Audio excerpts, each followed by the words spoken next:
Hello friends, Koli and রূপ চ্যানেলে তোমাদের সবাইকে স্বাগত।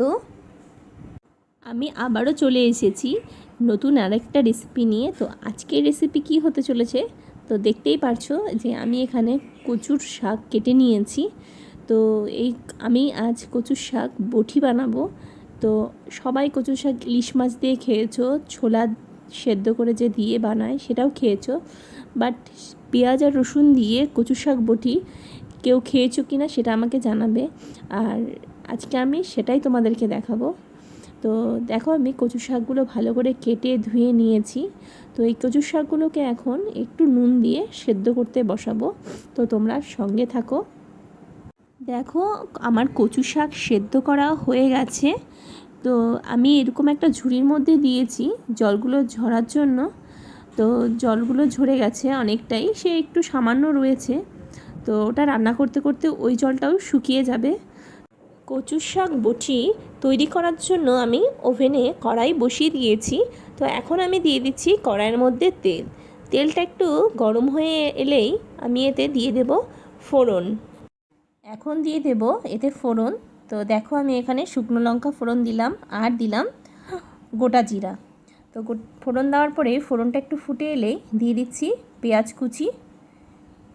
তো পেঁয়াজ কুচিটা দিয়ে তেলের সাথে একটু নাড়িয়ে নেব। তারপরে এখন দিয়ে দেব রসুন কুচি। পেঁয়াজ রসুনটাই এই রেসিপির আসল, কারণ পেঁয়াজ রসুনের জন্যই রেসিপিটার টেস্ট হবে, কারণ বেশি কিছু এটার মধ্যে দিতে হবে না। তো এখন দিয়ে দিচ্ছি কয়েকটা কাঁচা লঙ্কা চিড়ে, সে তোমাদের ঝালটা তোমাদের ইচ্ছে মতো তোমরা দেবে। তো এটা দেখো এখন ভাজতে দেব লো ফ্লেমে, এখন ভাজতে দেবো। তো আমি একটু নুন দিয়ে দিচ্ছি, তাহলে তাড়াতাড়ি নরম হয়ে যাবে পেঁয়াজ রসুনগুলো। পেঁয়াজগুলো খুব সুন্দরভাবে ভাজা হয়ে গেছে। তো আমি এখানে দিচ্ছি হলুদ গুঁড়ো, জিরের গুঁড়ো আর দেব স্বাদ মতো লবণ। তো এখানে সামান্য জল দিয়ে মশলাগুলো দিয়ে পেঁয়াজের সাথে একবারে ভালো করে কষিয়ে নেব, তাহলে পেঁয়াজগুলো আরও নরম হবে। মশলাগুলো আমার অনেকটাই কষানো হয়ে গেছে। তো এর মধ্যে আমি এখন সেদ্ধ করে রাখা কচুগুলো দিয়ে দেব। তো কচুগুলো এখানে দিয়ে আস্তে আস্তে বেশ কিছুক্ষণ নাড়াতে হবে আর লো ফ্লেমে রেখে দিতে হবে, কারণ কচুটার গায়ে এখনও কিছুটা জল রয়েছে। তো এই লো ফ্লেমে কচুটা নাড়াতে হবে আর কিছুক্ষণ রেখে দিতে হবে, মানে পুরো জলটাই শুকিয়ে নিতে হবে, তাহলেই কচুর বটিটার টেস্ট হবে। তো এইভাবে কিছুক্ষণ বাদে বাদে নাড়াতে হবে, আবার গ্যাসে রেখে দিতে হবে। তো কচুর বটিটা প্রায় অনেকটাই রেডি হয়ে গেছে।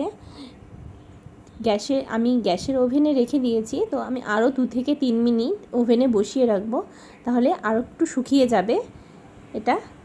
ফাইনালি কচুর বটি ডান। তো দেখতেই পারছো যে কচুর বটিটা কেমন লাগছে দেখতে। তো গরম গরম ভাতে যদি এটা দিয়ে ভাত খাওয়া যায়, একদম দুর্দান্ত স্বাদ লাগে। তো তোমরা যদি এরকম রেসিপি আরও দেখতে চাও, তাহলে আমার চ্যানেলটিকে সাবস্ক্রাইব করে দিও আর পাশে থাকা বেল বাটনটিও প্রেস করে দিও, যাতে আমার নতুন নতুন ভিডিও আমি তোমাদের কাছে পৌঁছে দিতে পারি। আবার দেখা হবে নতুন একটি রেসিপির সাথে।